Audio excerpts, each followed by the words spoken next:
नमस्कार. SB kitchen मराठीमध्ये आपलं खूप मनापासून स्वागत.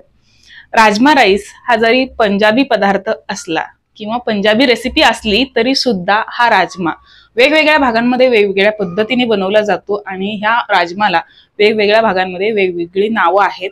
आणि म्हणजेच वेगवेगळी नावं म्हणजे काय, तर कोणी याला वागरा घेवडा म्हणतो, पांढरा घेवडा म्हणतात, किंवा मग याला किडनी बीन्स असं सुद्धा म्हणतात इंग्लिशमधून, आणि श्रावणी घेवडा असं सुद्धा म्हणतात. तर वेगवेगळ्या भागांमध्ये ह्याला वेगवेगळ्या नावाने ओळखलं जातं. तसंच हा राजमा वेगवेगळ्या भागांमध्ये वेगवेगळ्या पद्धतीने केला जातो. तर आज आपण हा वागरा घेवडा वापरून हा राजमा करतोय. खूपच मस्त हा राजमा बनतो. राजमा खरं तर सुका राजमा भिजवून याचा राजमा केला जातो, पण आज आपण हा पांढरा घेवडा वापरून म्हणजेच वागरा घेवडा वापरून हा राजमा करणार आहोत. खूपच भारी चवीचा हा राजमा बनवून तयार होतो या पद्धतीने केलेला. तर नक्की या पद्धतीने एकदा तरी हा राजमा बनवून पहा. त्यासाठी ही रेसिपी शेवटपर्यंत पहा. रेसिपी तुम्हाला आवडली तर लाईक करा, शेअर करा आणि चॅनलला सबस्क्राईब केलं नसेल तर सबस्क्राईब जरूर करा. चला तर मग लगेचच रेसिपीला सुरुवात करूया.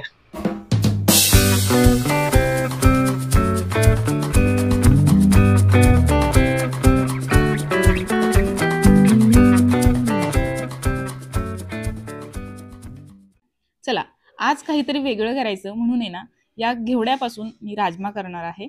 तर राजमा खरं तर आहे ना, राजमा भिजवून केला जातो आणि राजमा थोडासा तपकिरी रंगाचा दिसतो. तर घेवड्याचाच एक प्रकार आहे राजमा सुद्धा, आणि चवीला सुद्धा जेमतेम सारखाच असतो आणि आकाराने सुद्धा सारखाच असतो. तर आज आपण हा वागरा घेवडा वापरून हा राजमा करतोय. तर हा घेवडा मी स्वच्छ धुवून घेतलाय आणि कुकरमध्ये ट्रान्सफर केलाय आणि आता याला आपल्याला शिजवून घ्यायचंय. तर त्याआधी आपण चवीनुसार मीठ घालूया. म्हणजे 1 चमचाभर मीठ घातलंय मी. आणि हा जो घेवडा आहे तो 1.5 कप एवढा गच्च भरून हा घेवडा घेतलेला आहे. आणि यामध्ये खडे मसाले थोडेसे घातलेत. तर तमालपत्र 1 घातले, 1 दालचिनी, 1 चक्रफूल घातले, 2 काळी मिरी आणि 2 लवंग घातल्यात. पाणी घालायचं आपल्याला 2 ग्लास. तर याला झाकण लावून कुकरच्या 3 शिट्ट्या करायच्यात. पहिली शिट्टी मीडियम फ्लेमवरती करून घ्यायची आणि बाकीच्या 2 शिट्ट्या लो फ्लेमवरती करून घ्यायच्यात. आणि आता हे कुकर आपण गॅसवरती ठेवलेला आहे आणि आता इकडे आपल्याला त्याची तयारी करायची. तर कांदा आपल्याला बारीक चिरलेला लागणार आहे. तर 1 मीडियम आकाराचा कांदा एकदम असा बारीक चिरून घ्यायचा आहे. जर तुम्हाला असा बारीक कांदा चिरता येत नसेल तर तुम्ही चॉपरमध्ये चॉप करू शकता. याला आपल्याला वाटण करायचं नाहीये म्हणून कांदा बारीक चिरायचा आहे. टोमॅटो सुद्धा आपल्याला बारीक चिरून घ्यायचा आहे. 1 मोठ्या आकाराचा टोमॅटो मी बारीक चिरून घेत आहे. तुम्ही बघू शकता अशा पद्धतीने. आणि टोमॅटो सुद्धा तुम्हाला असं बारीक चिरता येत नसेल तर तुम्ही चॉपरचा वापर करू शकता. तर इथे बघा, आता फोडणीसाठी आपण साहित्य घेतले. तर अर्धा चमचा जिरं आणि इथे मी तमालपत्र घेतले 2 तुकडे दालचिनीचे घेतलेले आहेत आणि सुक्या लाल मिरच्या 2 घेतलेल्या आहेत तोडून, आणि हिरवी इलायची घेतलेली 1, आणि 2-3 लवंग आणि 2 काळी मिरी घेतल्यात आणि 1 चक्रफूल. तर हे आपल्याला तेलामध्ये सोडायचे. तेल मी 2 पळी तेल घातलेलं आहे आणि हे कडकडीत तेल गरम झाल्याच्या नंतर आपण फोडणी दिलेली आहे. तर फोडणीमध्ये मी इथे आलं लसूण पेस्ट घातली. 1 ते 1.5 चमचा आलं लसूण पेस्ट घालायची. खूप मस्त असा स्वाद येतो आणि चवसुद्धा खूप छान लागते. तर आता यामध्ये कांदा घातलाय बारीक चिरलेला आणि हे चांगलं परतून घ्यायचं आहे. गॅसची फ्लेम आपल्याला मीडियम करायची आणि कांद्याच्या चवीनुसार आपल्याला मीठ घालायचं यामध्ये आणि थोडीशी कोथिंबीरसुद्धा घातलेली आहे. कांदा पटकन मऊ व्हावा म्हणून आपण यामध्ये थोडंसं मीठ घालणार आहोत. अगदी थोडंसं मीठ घातलेलं आहे, कारण आपण राजमा शिजवताना सुद्धा 1 चमचा मीठ घातले. तर बेताने मीठ घालायचे.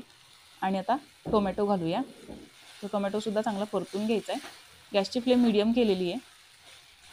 टोमॅटो असा मिनिटभर परतला की आपल्याला गॅसची फ्लेम कमी करायची आणि लो फ्लेमवरती असं झाकण ठेवून आपल्याला टोमॅटो मऊ होऊस्तोपर्यंत याला वाफलवू द्यायचं आहे. आणि तुम्ही बघू शकता इथे आपल्या कुकरच्या शिट्ट्या झालेल्या आहेत. तर झाकण खोललेले आहे मी आणि आपला हा घेवडा म्हणजेच राजमा तर हा खूप असा छान शिजलेला आहे. असा शिजवून घ्यायचा आपल्याला.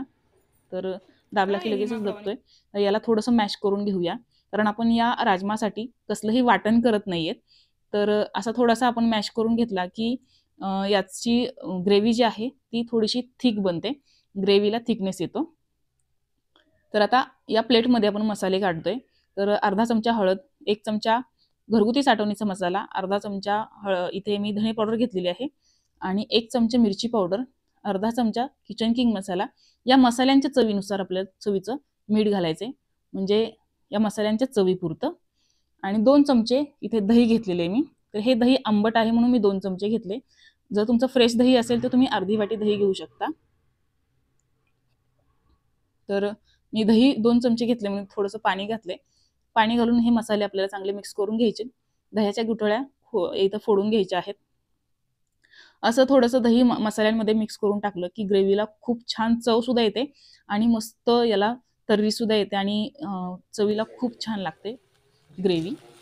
तर आता तुम्ही बघू शकता झाकण खोललेलं आहे, गॅसची फ्लेम कमी केलेली. तर आपली म्हणजे आपला हे कांदा लसूण आणि आपण जे आलं लसूण पेस्ट परतून घेतली हे अजिबात कढईला लागलं नाहीये. तर हा मसाला आपण यामध्ये घालूया. तयार केलेला मसाला यामध्ये घातलाय आणि आता ही प्लेट आपल्याला धुवून थोडंसं पाणी यामध्ये घालायचे. असा मसाला मिक्स करून म्हणजेच ओला करून घातला ना की ग्रेव्हीमध्ये किंवा भाजीमध्ये ना आपण जेव्हा परतत असतो तर तेव्हा ते मसाले करपण्याची भीती नसते आणि खूप छान असे हे मसाले शिजले जातात. ग्रेव्ही छान शिजली जाते, ग्रेव्हीला मस्त तेल सुटतं. तर तुम्ही बघू शकता याला तेल सुटेपर्यंत आपल्याला शिजवून घ्यायचंय. गॅसची फ्लेम मीडियम केली, मीडियम फ्लेमवरती तेल सुटेपर्यंत ग्रेव्ही शिजवून घेऊया, हा मसाला शिजवून घेऊया. तर तुम्ही बघू शकताय अशा पद्धतीने आपल्याला हा मसाला चांगला शिजवून घ्यायचा आहे. आता यामध्ये शिजवलेला राजमा म्हणजेच आपला हा घेवडा घालूया. तर ग्रेव्हीला मसाल्याला चांगली तेल सुटू द्यायचं आणि मग हे घालायचं आपल्याला. तर याला आता म्हणजे आपण हे ग्रेव्हीमध्ये घातल्याच्या नंतर घेवडा घातल्याच्या नंतर सुद्धा याला मॅश करतोय, कारण या ग्रेव्हीला थिकनेस चांगला यावा. एकीकडे मी कुकरमध्येच पाणी गरम करायला ठेवलं होतं, तर तेच पाणी मी यामध्ये घातलेलं आहे. थोडंसं एक्स्ट्रा पाणी लागणार होतं आपल्याला. तर आता याला खळखळ अशी उकळी येऊ द्यायची आहे. थोडीशी कोथिंबीर घातलेली आहे आणि मस्त उकळून घ्यायचंय. तर थोडीशी भाजी आपल्याला कडवायची आहे, म्हणजे आटवायची आहे थोडीशी.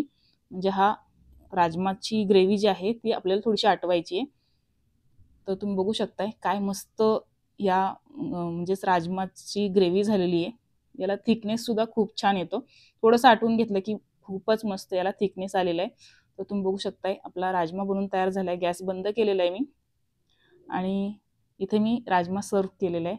काय मस्त कमाल दिसतो दिसायला आणि चवीला पण भारी झालेला आहे बघा. आणि इथे मी एकीकडे हा म्हणजे जिरा राईस बनवायला ठेवला होता. तर हा बनवून झालेला आहे. कोणत्याही लांबदाण्यांच्या बासमती राईसचा किंवा कोलम राईसचा तुम्ही हा जिरा राईस बनवू शकता. खूपच अप्रतिम चवीचा हा राजमा राईस बनून तयार झालाय. तर इथे आपला पांढरा घेवडा वापरून हा राजमा बनवून तयार झालाय. तर ओला पांढरा घेवडा वापरून हा राजमा आपण तयार केलेला आहे. तर खूपच मस्त चमचमीत अशा चवीचा हा राजमा बनवून तयार होतो. नक्की ही रेसिपी एकदा तरी ट्राय करा आणि तुम्हाला ही रेसिपी आवडली असेल तर लाईक करा, शेअर करा आणि चॅनलला सबस्क्राईब केलं नसेल तर सबस्क्राईब जरूर करा. चला तर मग भेटूया पुन्हा एकदा अशा छानशा रेसिपी सोबत. तोपर्यंत धन्यवाद.